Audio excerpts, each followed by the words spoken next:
Ubud oleh Isma Sawitri. Yang emas adalah padi, yang hijau adalah padi, yang bernas sesungguhnya padi, yang bergurau kiranya padi. Inilah kebenaran yang pertama sebelum yang lain-lain. Karena laparlah yang pertama sebelum yang lain-lain. Sebelum berdirinya pura, sebelum tersusunnya doa, sebelum raja-raja bertahta, Dewi Sri membenihkannya di atas bumi. Disinilah tempat kemana ia harus datang. Disinilah manusianya kepada siapa diajarkan kasih sayang. Setiap musim berganti, setiap musim beralih, Dewi Sri tetaplah pelindung dan pengasih bagi yang tabah dan tahu berterima kasih.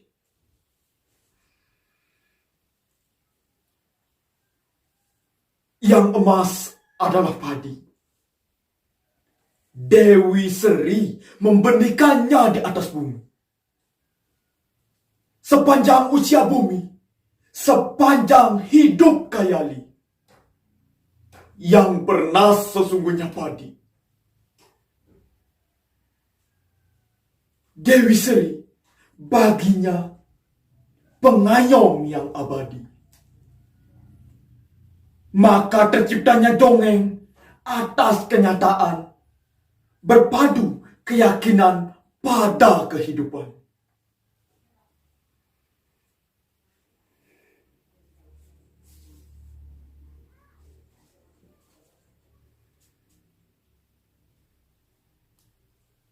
Tanah Air Mata oleh Sutarji Kalizum Bakri. Tanah air mata, tanah tumpah darahku.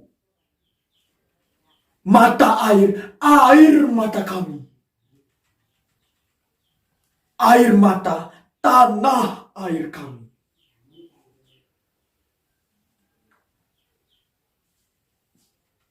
Disinilah kami berdiri, menyanyikan air mata kami. Di balik gembos subur tanahmu, kami simpan perih kami. Di balik etalase megah gedung-gedungmu, kami coba sembunyikan derita kami. Kami coba simpan mesnastapa. Kami coba kuburkan dua kalara. Tapi perih tak bisa sembunyi. Ia merabah kemana-mana. Bumi memang tak sebatas pandang. Dan udara tak seluas menunggu. Namun kalian tak akan bisa menyingkir. Kemanapun kalian melangkah, kalian pijak air mata kami. Kemanapun kalian terbang, kalian kan hinggap di air mata kami. Kemanapun berlayar, kalian arungi air mata kami. Kalian sudah terkepung, takkan bisa mengelak, takkan bisa kemana pergi. Menyerahlah pada kedalaman air mata kami.